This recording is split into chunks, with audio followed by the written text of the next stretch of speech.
Hello बच्चों, welcome to the my YouTube channel study girl Shruti. स्वागत है आप सभी का मेरे इस नए वीडियो में।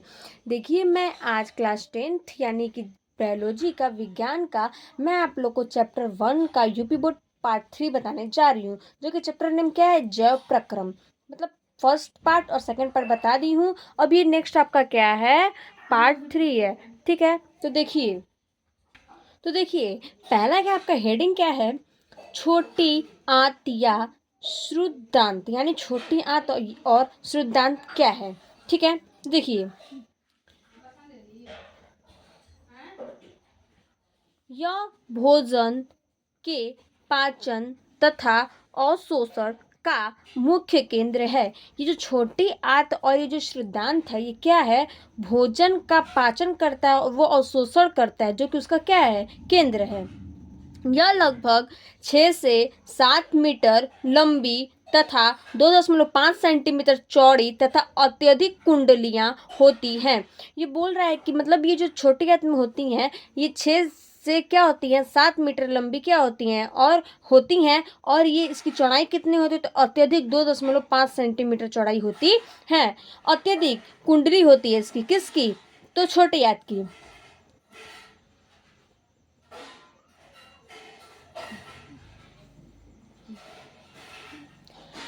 इसके अधिकतर इसके अधिकतर भाग में रसांकुर विल्ली, यानी रसांकुर को विल्ली पाए जाते हैं, यानी कि जो इसके भाग हैं उसमें क्या पाए जाते हैं, रसांकुर पाए जाते हैं, जो भोजन के पाचन तथा अवशोषण में सहायक होते हैं। जो कि भोजन में क्या होते हैं और पाचन में क्या होता है, ये अवशोषण होते हैं, यानी आवश्यकता करते हैं।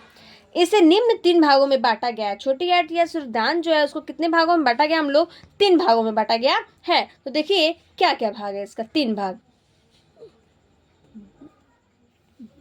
देखिए पहला है ग्रहणी। ग्रहणी क्या है, यानी 3 भागों में है ग्रहणी। ग्रहणी क्या है, तो देखिए यह लगभग 25 सेंटीमीटर लंबी सी तथा यू के आकार की होती है। जो ग्रहणी होती है, ठीक है, वो जो ग्रहणी होती है वो कितने लंबी होती है, 25 सेंटीमीटर लंबी होती है। और ये सी और अथवा यू के आकार की क्या होती है। इसमें पाचक एंजाइम को स्रावित करने वाली ग्रंथियों का अभाव होता है। इसमें जो पाचक एंजाइम होता है वो क्या करता है, स्रावित करता है, किसमें, ग्रंथियों में। क्या करता है, ये जो ग्रहणी है, ये एंजाइम में ये श्रावण करने वाली क्या है, ग्रंथि है, जो कि इसका क्या होता है, अभाव होता है।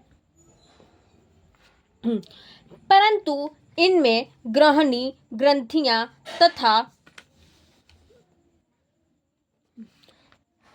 तथा ब्रूनर ग्रंथियां पाई जाती हैं। जो ग्रहणी है इसमें क्या पाई जाती हैं, तो इसमें ग्रहणी ग्रंथियां और तथा क्या, ब्रूनर भी इसमें क्या होती है, पाई जाती हैं। जो श्लेष्मा का श्रावण करती है, जो ग्रहणी हो क्या करती है, श्लेष्मा का क्या करती है, श्रावण करती है। तो इसके अंदर ब्रूनर और ग्रहणी भी क्या होता है, इसमें पाया जाता है।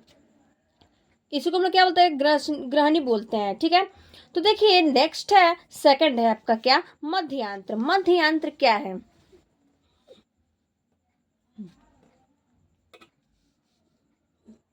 मध्यांत्र क्या है, ठीक है, नीचे की ओर ग्रहणी मध्यांत्र में खुलती है। जो मध्यांत्र है वो क्या है, तो ये किस तरफ खुलती है, तो नीचे की ओर क्या होती है, खुलती है। जो लगभग 2.4 सेंटीमीटर लंबी कुंडलित नलिका होती है। जो कि ये क्या होती है, 2.4 सेंटीमीटर क्या होती है, लंबी कुंडली क्या होती है, नलिका होती है। तथा इसका व्यास लगभग 4 सेंटीमीटर होता है। जो मध्यांत्र है इसका जो व्यास होता है वो कितना सेंटीमीटर होता है, 4 सेंटीमीटर होता है। नेक्स्ट है शीर्षांत्र, यानी कि शीर्षांत्र क्या है, तो देखिए मध्यांत्र लगभग 3.4 मीटर लंबी कुंडलित नलिका में खुलती है। जो जो शेषांत्र होती है, वो जो मध्य मध्य यंत्र होता है, वो लगभग कितने लंबी होती है कुंडली? 3.4 मीटर कुंडलित नलिका क्या होती है, उसमें क्या होती है, खुलती है। जो छोटी आंत का अंतिम हिस्सा है, जो कि क्या है, छोटी आंत का क्या अंतिम, मतलब कि लास्ट हिस्सा है, इसकी दीवार मध्यांत्र से पतली होती है। जो इसकी दीवार होती है, यानी कि जो इसकी अंतिम हिस्सा की जो दीवार होती है, वो कौन से कहाँ होती है, तो मध्यांत्र से पतली क्या होती है। यह छोटी आंत का सबसे लंबा भाग है, यानी जो ये छोटी आंत होती है, इसका क्या है, ये सबसे लंबा भाग है। यह बड़ी आंत के सिकम में खुलता है। जो बड़ी आंत है, जो जो शेषांत्र है, ये बड़ी आंत में क्या होता है, सिक्किम में खुलता है, शिकम में खुलता है। छोटी आंत के इसी भाग में रसांकुर उपस्थित होते हैं। जो छोटी आंत होती है, उसी में क्या होती है, ये रसांकुर क्या होते हैं, खुलते हैं, यानी उपस्थित रहते हैं, जो पचे हुए भोजन के अवशोषण को कई गुना बढ़ा देते हैं। जो कि ये जो पचे हुए, यानी कि जो पचा देते हैं इस भोजन को, उसी के अवशोषण में क्या होता है, कई गुना क्या होता है, बढ़ा देता है। नेक्स्ट आपका हेडिंग है क्या, बड़ी आंत या वृद्ध वृद्धांत, यानी बड़ी आंत और वृद्धांत क्या है। तो देखिए,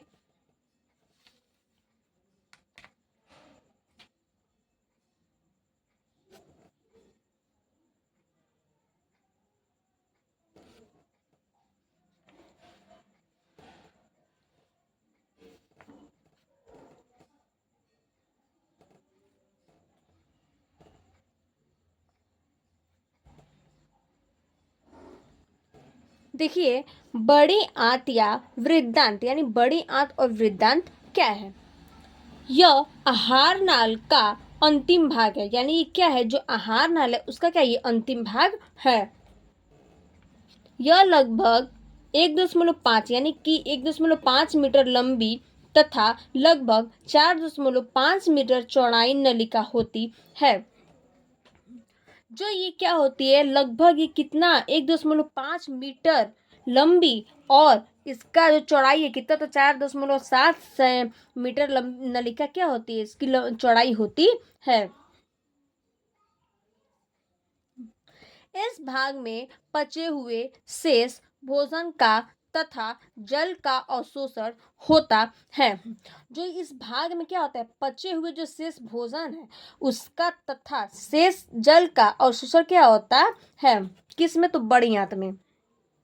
और साथ ही अपच भोजन को शरीर से बाहर निकाल देता है, यानी जो अपच भोजन होता है उसको क्या करता है, बड़ी आंत से बाहर निकाल देता है। उसको भी 3 भागों में बांटा, यानी जो बड़ी आंत को जो क्या होता है, जो ये अपने शरीर से भोजन को क्या करता है, अपच जो भोजन उसको क्या करता है, निकाल देता है बाहर। तो इसको हम लोग कितने भाग में बांटा, इसको भी 3 भागों में क्या होता है, बांटा गया है। तो देखिए इसमें भी पहला भाग क्या है, पहला है आपका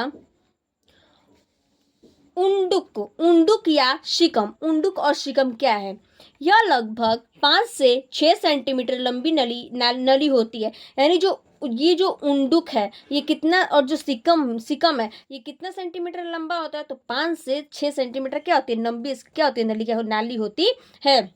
यह छोटी आंत तथा बड़ी आंत के मिलने के स्थान पर अंगुली की तरह नलिका जुड़ी रहती है। बोल रहा है जो ये छोटी आंत है और जो बड़ी आंत है, इसको मिलने के जो, यानी कि जो मिलते हैं तो क्या, जो उंगली की तरह क्या होता है, इसकी नलिका क्या होती है, जुड़ी रहती है, जिसे कृमि रूप पेरिशेषिका कहते हैं। जिसको जो जब जुड़ती हैं दोनों आके तो क्या इसको बोलते हैं हम लोग, कृमि रूप में क्या होता है, पेरिशेषिका, इसको क्या बोलते कहते हैं। जैसे बोल रहा, मानव में यह अवशेषी अंग है। जो कि क्या है, मानव में यानी मनुष्य में ये क्या है, अवशेषी अंग है। कभी कभी इसमें भोजन के कण पहुंच जाते हैं। जो भोजन के छोटे छोटे कण होते हैं वो क्या करते हैं, उसमें पहुंच जाते हैं, किसमें, उंडुक में। यानी उंडुक में और सिक्कम में क्या होता है, ये जो भोजन होते हैं वो जो मतलब जो छोटे छोटे उसके कण होते हैं क्या होता है, पहुंच जाते हैं, जिसके सड़े पर सड़े पर इसमें सूजन आ जाता है, यानी जो जब ये सड़ जाता है तो क्या होता है, वहां पे क्या होता है, सूजन आ जाता है, यानी सूज जाता है। और व्यक्ति को अपेंडिक्स रोग हो जाता है। अपेंडिक्स यानी अपेंडिक्स क्या होता है, इसमें रोग हो जाता है। जब ये जो सड़े हुए जो भोजन होते हैं वहां चला जाता है तो क्या हो जाता है, वो चीज सूजन हो जाता है, यहाँ पे सूज जाता है। और फिर उसके बाद से जो व्यक्ति मनुष्य है उसको क्या हो जाता है, अपेंडिक्स रोग हो जाता है। इसी कारण क्या होता है, अपेंडिक्स रोग होता है। ठीक है। नेक्स्ट है आपका कोलन। कोलन क्या है, यानी कोलन एक वो भी हेडिंग है, तो कोलन हेडिंग क्या है, तो देखिए कोलन क्या है हेडिंग, देखिए कोलन ये उल्टे यू आकार का होता है। ये जो कोलन होता है कौन से आकार का होता है, तो यू आकार का होता है, जो लगभग 1.3 मीटर लंबी होती है। यानी जो ये जो इसकी लंबाई होती है कितनी होती है, 1.3 मीटर लंबी होती है।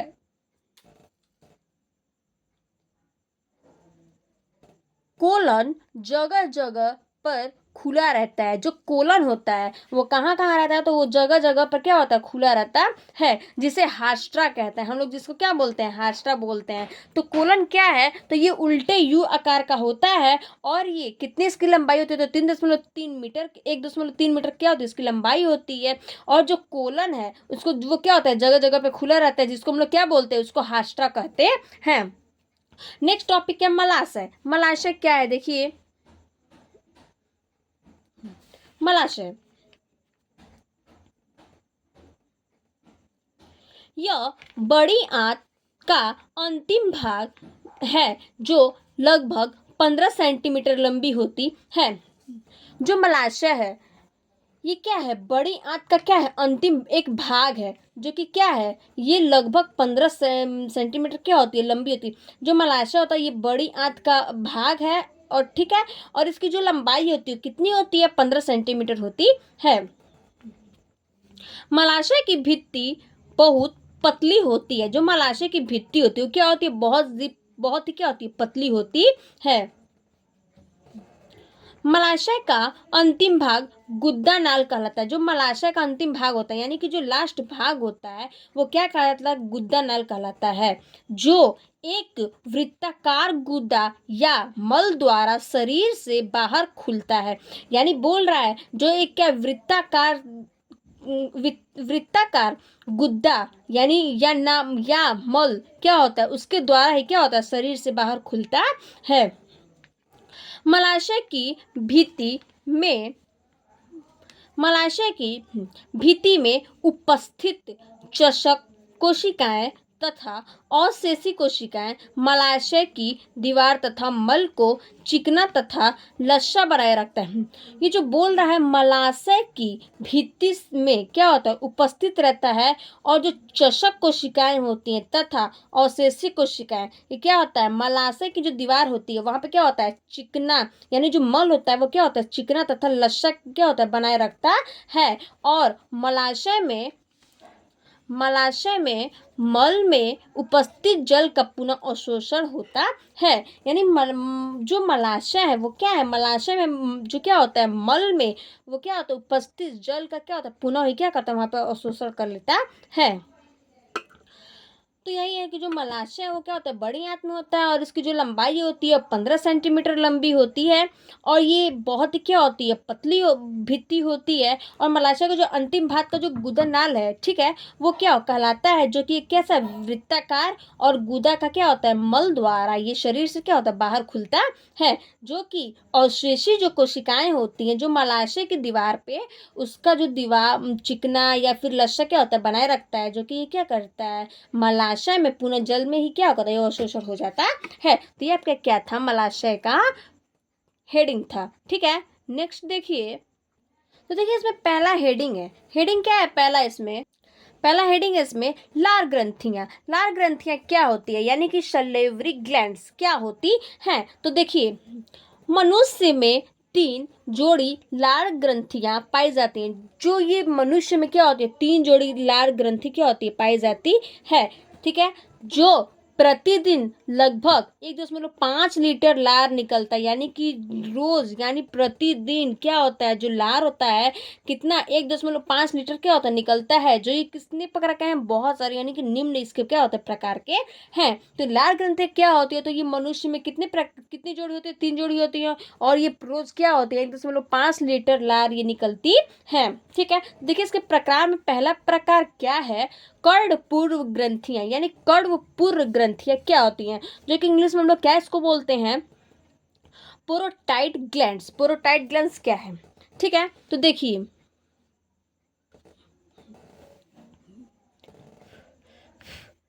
जैसे कि ये चेहरे के दोनों पार्श्व भागों में, जो ये दोनों पार्श्व भागों में क्या होता है, पीछे स्थित रहता है। ठीक है, ये स्टेंसन की नलिका के द्वारा मुख गुहिका में खुलती है, जो कि स्टेंसन की क्या होती है, नलिका के द्वारा क्या होती है, मुख गुहिका में क्या होती है, खुलती है। लार में श्लेष्मा, लाइसोजाइम तथा टाइलिन नामक एंजाइम होता है। जो ये कर्णपूर्व ग्रंथि होती है, इसमें क्या है, लार की जो श्लेष्मा जो है उसमें क्या होता है, लाइसोजाइम होता है, और टाइलिन नामक क्या होता है, इसमें मतलब जो टाइलिन होता है उसमें क्या होता है, इसमें एंजाइम है वो। ठीक है, तो क्या होता है, इसमें पाया जाता है यानी रहता है, जो मंड को पचाने में सहायक होता है। जो मंड को क्या होता है, पचाने में क्या करता है, सहायक करता है। मंड क्या मतलब कि जो चोकर को क्या करता है, ये पचाने में सहायक करता है। ठीक है, नेक्स्ट जैसे कि देखिए इसमें नोट है कुछ। ठीक है, तो नोट में क्या है, ये सबसे बड़ी लार ग्रंथि होती है। ये जो कर्णपूर्व ग्रंथि क्या है, सबसे बड़ी क्या होती है, लार ग्रंथि होती है। ठीक है, तो नेक्स्ट आपका है क्या, दूसरा हेडिंग है आपका अधोहनु ग्रंथियां। अधोहनु ग्रंथियां क्या होती है, चलिए देखते हैं अधोहनु ग्रंथियां। देखिए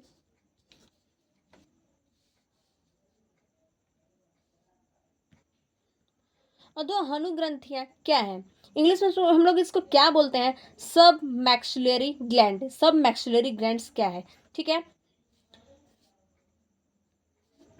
ये निचले जबड़े के पश्चिम भाग में स्थित होता है। जो ये क्या होता है, निचले जो जबड़े हैं उसमें क्या होता है, ये पश्चिम भाग में क्या होता है, स्थित होता है अधोहनी ग्रंथियां। ये ग्रंथियां निचले कृंतक दांतों के पास वार्टन्स नलिकाओं द्वारा जिह्वा के नीचे खुलती है। यानी जो ये अधोहनु ग्रंथि होती है, ये निचले जबड़ों की क्या होती है, पश्चिम भाग में होता है, और ये इसकी ग्रंथि जो क्या होती है, कृंतक दांतों के पास क्या होती है, वार्टन्स नलिकाओं द्वारा क्या होती है, ये जिह्वा में क्या होता है, उसके नीचे क्या होता है, खुलता, जिह्वा में क्या होता है, ये खुलता है। तो इसमें देखिए नेक्स्ट हेडिंग क्या है, अधोजिह्वा ग्रंथियां। अधोजिह्वा ग्रंथियां क्या होता है, इसको हम लोग इंग्लिश में क्या बोलते हैं, सब ल्यूगल ग्लैंड्स, यानी सब ल्यूगल ग्लैंड्स क्या होता है। तो देखिए ये जिह्वा के ठीक नीचे स्थित हो छोटी तथा संस्कृत ग्रंथियां हैं, यानी कि जो अध्युवत ग्रंथियां हैं ये क्या होती हैं, जिह्वा के ठीक क्या होता है, नीचे स्थित रहता है, और तथा संस्कृत ग्रंथियां क्या होती हैं, इसमें रहती हैं। ये कई पतले रिविनस या बार्थोलिन की नलिकाओं द्वारा मुख गोइका के फर्श पर आकार खुलती है। यानी ये बोल रहा है, जो ये कई क्या होती है, पतले और रिविनस या बार्थोलिन की क्या होती है, नलिकाओं द्वारा मुख गोइका की फर्श पर क्या होती है, खुलती है। लार में उपस्थित अल्फा एमाइजे या टाइलिन एंजाइम मंड को शर्करा में परिवर्तित कर देता है। जो लार में उपस्थित अल्फा एमाइजे जो होता है वो क्या करता है, टाइलिन एंजाइम मंड को क्या करता है, शर्करा में परिवर्तित कर देता है, यानी कि क्या करता है, कन्वर्ट कर देता है, बदल देता है। जो भोजन को मीठा बनाता है, जो भोजन को क्या करता है, ये सबसे मीठा बनाता है। जबकि लाइसोजाइम लाइसोजाइम जीवाणुओं को मार देता है। जो लाइसोजाइम होता है, लाइसोजाइम क्या होता है, लार क्या होता है, लार आपको पता है क्या होता है? जो हम लोग के जीव में होता है, जो आता है उसको हम लोग क्या बोलते हैं, लार बोलते हैं। और जो लाइसोजाइम होता है वो जीवाणुओं को क्या करता है, मारता है। यानी कि जितने भी कीटाणु होते हैं, जितने भी बैक्टीरिया होते हैं, उसमें क्या करता है, उसको लाइसोजाइम हम लोग का जो है, जो जीव के हम लोग का लाइसोजाइम आता है, उसको क्या होता है, उसको मार देता है, जितने भी कीटाणु होते हैं। यह भोजन को चिकना तथा लस लस बनाता है। यानी जो इतने भोजन हम लोग का, वो क्या करता है, चिकना बनाता है, और वो क्या करता है, उसको लस लस बनाता है। तो ये आपका क्या था, अधोजीव ग्रंथि था। ठीक है, नेक्स्ट आपका है, सेकंड हेडिंग है अमाशय या जठर ग्रंथियां। अमाशय या जठर ग्रंथियां क्या है, इसको हम लोग इंग्लिश में क्या बोलेंगे, स्टोमेच और गैस्ट्रिक। स्टोमेच और गैस्ट्रिक क्या है, ठीक है। तो देखिए, अमाशय की दीवार में निम्न तीन प्रकार की जठर ग्रंथियां पाई जाती हैं। जो अमाशय की जठर ग्रंथियां हैं, इसमें कितने प्रकार की पाई जाती हैं, तीन प्रकार की पाई जाती हैं। जो जठर रस का स्रावण क्या होता है, करती हैं। जो जठर रस का क्या करती हैं, स्रावण करती हैं। जैसे कि पहला है आपका, देखिए क्या, तीन है, ठीक है। तो पहला आपका क्या है, पहला है कार्डियक ग्रंथियां, जो कि इंग्लिश में कार्डिक ग्लैंड्स का जाता है, ठीक है। तो कार्डियक ग्रंथियां क्या होती हैं, यह अमाशय का ऊपरी भाग होता है। जो ये कार्डियक ग्रंथियां होती हैं, यह अमाशय का ऊपरी भाग होता है। जो कार्डियक ग्रंथियां होती हैं, किसमें होती हैं, तो अमाशय के ऊपरी भाग में होती हैं। सॉरी, हाँ, अमाशय के ऊपरी भाग में होती हैं, जिसमें ग्रास नली क्या होती है, खुलती है। जो कार्डियक है वो अमाशय के ऊपरी भाग में होता है, और इसमें क्या होती है, जो ग्रास नली होती है, खुलती है। नेक्स्ट आपका हेडिंग है क्या, फंडिक ग्रंथि। फंडिक ग्रंथि क्या है, तो इंग्लिश में हम लोग इसको फंडिक ग्लैंड्स बोलते हैं। तो इसमें यह अमाशय के मध्य भाग में उपस्थित होती है। जो फंडिक ग्रंथि है, ये किसमें उपस्थित होती है, तो अमाशय के मध्य भाग में क्या होता है, उपस्थित रहता है।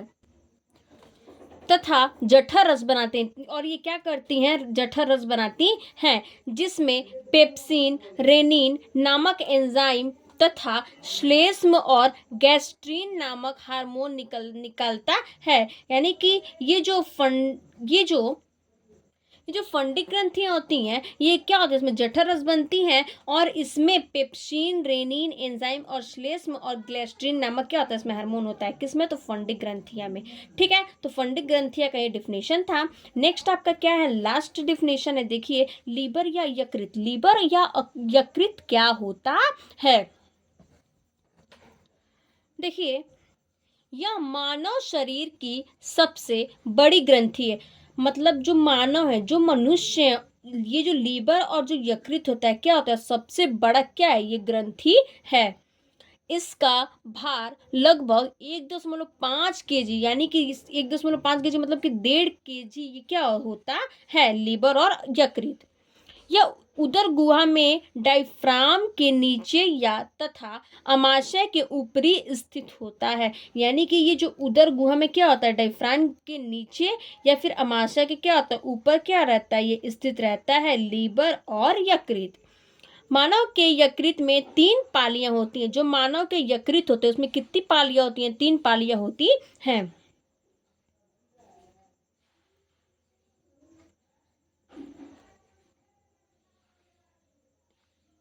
यकृत के अनेक बहुभुजीय पिंडों को से बनती हैं। यानी ये जो यकृत की जो अनेक बहुभुजी होती हैं, ये किससे बनी होती है, तो पिंड से क्या होती है, बनी होती हैं, जिसे ग्लीशन संपुट कहते हैं। जिसे हम लोग क्या बोलते हैं, ये पिंडक से बनी रहती हैं, जिसको हम लोग क्या बोलते हैं, संपुट कहते हैं। इन पिंडकों से यकृत कोशिकाओं का निर्माण होता है। जो ये पिंडक है, इसको हम लोग किससे निर्माण करते हैं, तो कोशिकाओं से। ये यकृत कोशिकाओं से क्या होता है, निर्माण होता है। क्या चीज, तो लीवर या यकृत। तो लीवर और यकृत मानव में कितनी होती हैं, मतलब कितनी, ये सबसे बड़ी ग्रंथि होती हैं, और जो इसका जो भार होता है वो कितना होता है, 1.5 kg होता है, और ये डिफ्रान के नीचे अमाशय के ऊपर क्या होती है, स्थित रहती है। ठीक है, तो और ये किससे किससे बनी रहती हैं, तो जिसे ग्लिसिन संपुट कहते हैं, जिससे पिंड को क्या होता है, से बनी रहती है। ठीक है, और ये यकृत कोशिकाओं का क्या करता है, निर्माण करता है इसी को, और ये जिससे क्या होता है, पीत रस इसमें से क्या होता है, निकलता है पीत रस। ठीक है, तो देखिए यह पीत रस यकृत के नीचे थैलीनुमा संरचना पित्ताशय के एकत्रित होता है। जो यह पित्त रस है, ठीक है, ये यकृत के नीचे क्या होता है, थैलीनुमा जो संरचना होती है उसमें क्या होता है, ये पित्ताशय के क्या होता है, एकत्रित होता है। यह मानव शरीर में पाचन के अतिरिक्त बहुत महत्वपूर्ण कार्य करता है। तो देखिए जो ये इसमें पित्ताशय है, जो पित्तरस यकृत के नीचे क्या होता है, थैलीनुमा संरचना होता है, और यह पित्ताशय के एकत्रित क्या होता है, जो ये पित्ताशय में क्या होता है, थैलीनुमा जो संरचना है उसमें पित्ताशय क्या होता है, सारा एकत्रित होता है। किसमें, लीवर या यकृत में।